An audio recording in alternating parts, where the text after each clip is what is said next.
it will often be the case and that when you solve the dE and you go ahead and you directly evaluate this integral, you're going to get terms that are just some multiple of the fundamental solution. So this is some k1 and this is some k2. That when you try to form the general solution, these terms can just combine.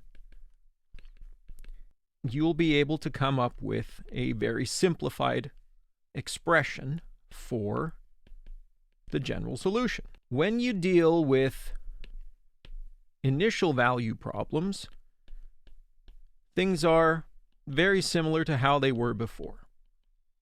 So in initial value problems, you can just proceed like you did before. Let's take a look at this example.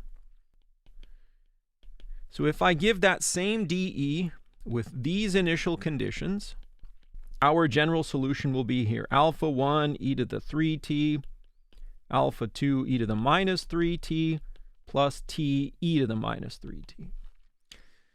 In order to apply the initial conditions, I'm going to have to differentiate this. 3 alpha 1 e to the 3t minus 3 alpha 2 e to the minus 3t. And if I differentiate this last term, I'll get e to the minus 3t, 1 minus 3t.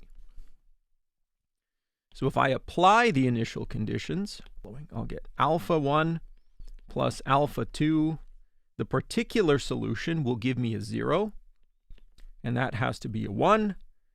And then I'll get 3 alpha 1 minus 3 alpha 2. The particular solution, it's not going to give me 0, but it's going to kick in to give me a value of 1.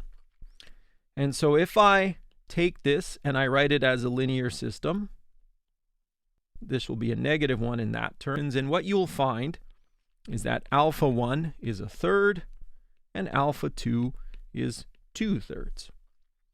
So the unique solution to the initial value problem is going to be 1/3 e to the 3t, 2/3 e to the minus 3t, and then we'll have this t e to the minus 3t from before. So the question here would be to say, well, what if we kept all the terms in the particular solution separate? Now, again, if we take the same initial value problem and we keep all the terms in the particular solution separate, of our homogeneous solution, it would be c1 e to the 3t, c2 e to the minus 3t, and I'll write down what the particular solution would be. So from earlier, we would have this expression. And now, once we have been given an initial time, then what you should be doing is plugging in all those t naughts. So all of this should be evaluated when t naught is 0. So what we're going to find is that the particular solution would be t e to the minus 3t. We'd have 1/6 e to the minus 3t subtract 1/6 e to the positive 3t. So then the general solution would be c1 e to the 3t, c2 e to the minus 3t, and then all of these terms would be present. If you want to apply the initial conditions, what you need to do is take derivatives. And when you take derivatives, it isn't anything complicated or anything different than what you've done before. This expression will end up being as follows: 1/2 e to the minus 3t plus minus another 1/2 e to the 3t. Now, if you apply the initial conditions again, y of 0 is going to be c1 plus c2. The terms from the particular solution, it's just going to give me a 0. And when I apply the initial condition for the velocity, I'll get 3c1 minus 3c2. This term is going to give me 1 minus 1/2 minus 1/2. And once again, all of those terms give me 0. And so I would apply the remaining initial conditions. The system for C1 and C2 would be 1, 1, 1, 3, negative 3, and 0.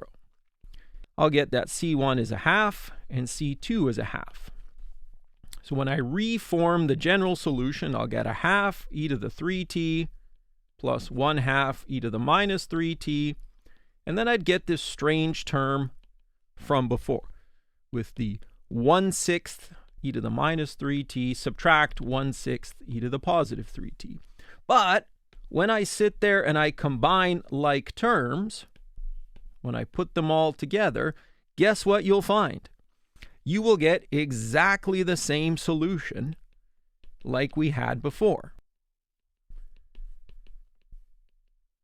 It has to be the same solution because it's unique.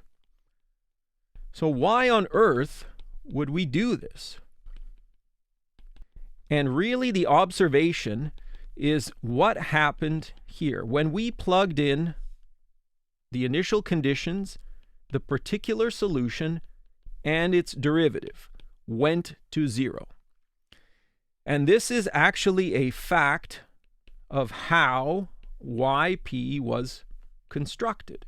Way back when we built the particular solution, the way that we built it will always be true that this is going to give us 0. So when we take our initial value problem, any initial value problem with any initial conditions, by linearity, if we take our solution and we know it has to be a sum of a homogeneous and a particular part, and by linearity, what we're going to find is this, that we will have LYH plus LYP has to be F. We will have YH of T0 plus YP of T0 is A. And Y prime H of T0 plus Y prime T0 is B. Now we already know that that term's going to be 0 and that term's going to be 0. Ly is 0, Y of T0 is A, Y prime of T0 is B, and here we'll get Ly is F, Y of T0 is 0, Y prime of T0 is 0. Here's the point of all of this. YH is the response of our system to the initial conditions. And YP is the response of the system to the driving force and with rest initial conditions.